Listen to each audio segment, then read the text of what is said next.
Fazemos a atualização das notícias nesta edição das 10. Hoje, a Europa vai mais uma vez tentar travar a crise das dívidas soberanas. Começa mais uma cimeira europeia e os analistas esperam que se encontrem soluções sob pena do euro poder vir a cair. O que começou como um problema financeiro de alguns países periféricos da Europa tornou-se um problema sistémico de que não se salvaram nem os Estados-membros mais fortes. Os especialistas internacionais não têm dúvidas de que os responsáveis do velho continente reagiram tarde demais e as dívidas soberanas tornaram-se numa arma usada pelos nervosos mercados. The Eurozone has a problem. Government debt yields have gone very high, although they've come off a little bit ahead of this summit because the market does believe that there is a chance of finally getting on top of the crisis. I think if the market feels that there is tangible roadmaps and milestones being declared and commitments to those milestones, that is what will give confidence to the market. Em cada cimeira das muitas realizadas para resolver a crise, aguardam-se com expectativa soluções, mas os líderes dão fortes sinais de não se entenderem. Merkel e Sarkozy propõem uma agenda com sanções e apertada fiscalização orçamental nas prioridades que outros entendem não ser pertinente tratar agora e fazem antever que esta será mais uma cimeira sem soluções para o problema do euro. The price of failure would be a severe aggravation of the crisis in January when countries like Italy have to raise tens of billions of euros in new debt.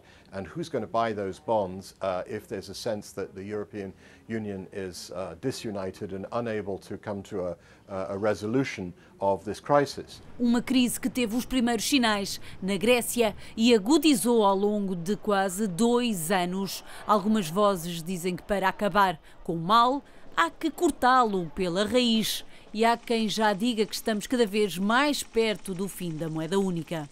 Le coût d'un éclatement de la zone euro serait exorbitant.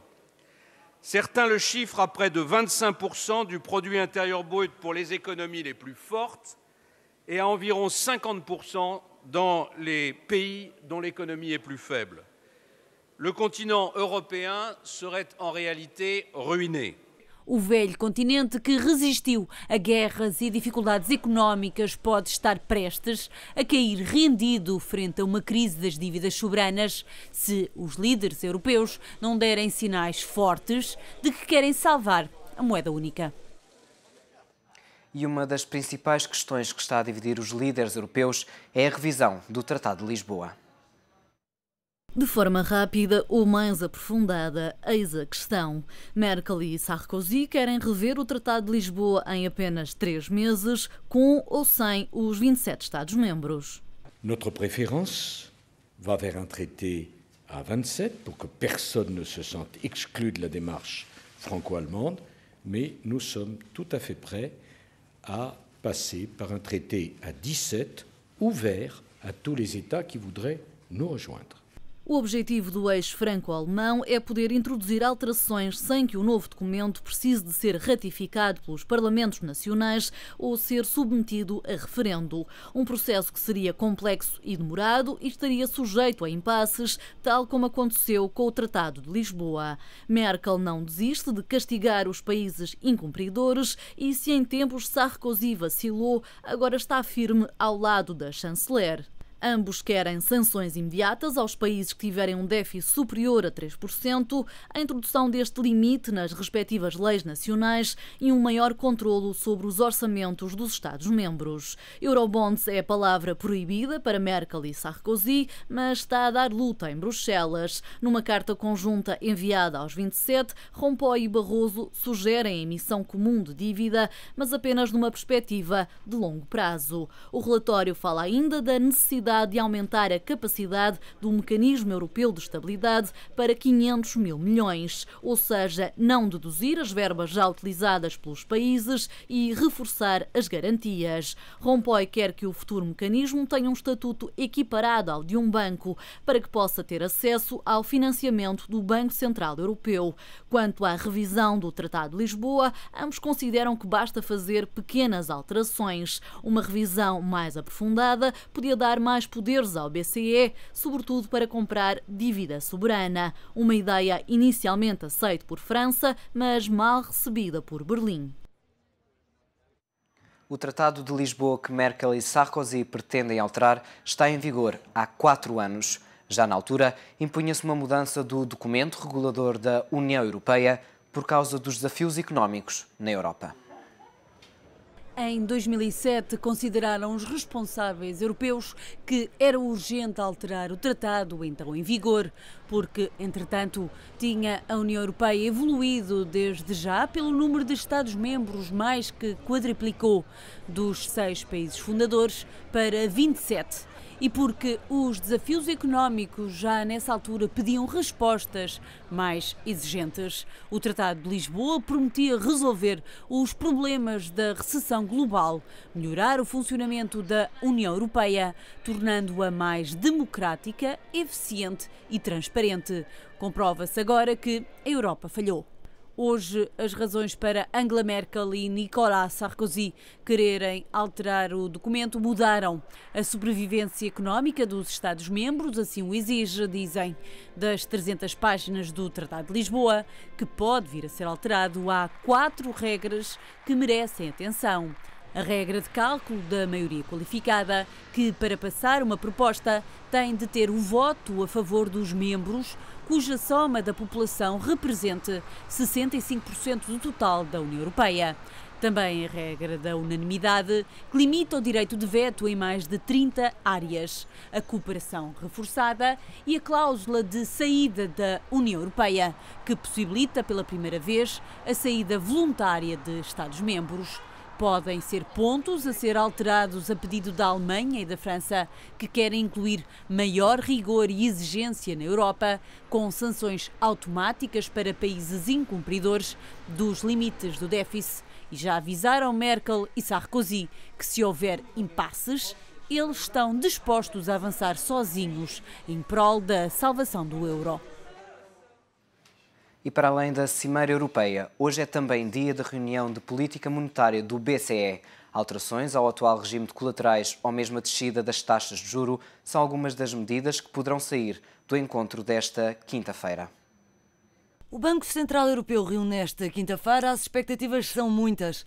O mercado antecipa a tomada de medidas para estimular a liquidez no mercado interbancário. Em cima da mesa estão opções como a alteração dos critérios para a aceitação de colaterais junto do BCE.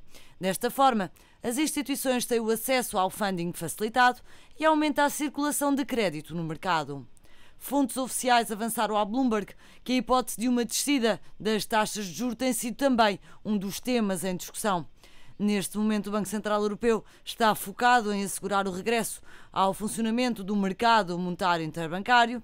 A compra de obrigações no mercado secundário deixou de ser a prioridade. Aliás, foi exatamente esta postura, dizem os analistas, que custou à Espanha e à Itália a recente escalada das yields nos mercados obrigacionistas. A Standard & Poor's colocou em negativo o outlook do rating da União Europeia. É a primeira vez em mais de 30 anos que a agência ameaça descer a classificação dos 27 Estados-membros. Atualmente, a União Europeia tem a notação máxima de AAA. A agência explica que a crise da zona euro pode agravar as dificuldades de financiamento dos países da União. A decisão surge depois da S&P ter ameaçado descer a classificação de 15 países da zona euro, entre eles a Alemanha. Faltam menos de 24 horas para começar mais um Conselho Europeu que para muitos é considerado como crucial para resolver a crise da moeda única. Os países do G20 estão a estudar a hipótese de emprestar 600 mil milhões de dólares ao Fundo Monetário Internacional. A informação foi divulgada pelo jornal japonês Nikkei, que avança a vontade das 20 maiores economias do mundo em contribuir para o FMI. Desta forma, o grupo poderia ajudar a resolver a crise da dívida da zona euro, uma vez que contribuía para o Fundo de Resgate Europeu, através do Fundo Monetário Internacional. Esta informação fez com que as bolsas norte-americanas fechassem em alta, ainda que o FMI tenha desmentido a notícia depois do fecho das negociações de ontem. Na atualidade nacional, Paulo Portas espera que da Cimeira saiam decisões fortes e de confiança sobre o eixo franco-alemão. O ministro dos Negócios Estrangeiros português diz que é normal que 2 Estados se reúnam, mas que as decisões são tomadas a 27. Que haja decisões fortes e que os Estados se comprometam com uma disciplina do ponto de vista das contas que permita uma maior coordenação orçamental e económica entre os vários países. Em contrapartida, que a União atue com solidariedade e contribua para ultrapassar a crise do euro, gerando confiança, que é a única forma das economias crescerem e criarem emprego. É inteiramente livre que 2 Estados, através dos seus governos, se reúnam. A Europa, em todo caso, não se faz a 2, faz a 27. E em dia de Cimeira Europeia, que pode ser decisiva para o futuro da Europa, o PSI 20 encontra-se em queda. As principais praças... Vamos então ver o PSI 20, que está em queda, como estava a dizer, cai 0,16% para os 5.599,50 pontos. Na Europa, as praças europeias seguem em alta, com o FTSE a crescer 0,27%, o CAC 40 0,40%, o DAX 0,68%, o IBEX também sobe para 0,28% para os 8.668,30 pontos. Fica então a atualidade. O ETV segue com a Comissão Executiva. Eu volto daqui a 1 hora.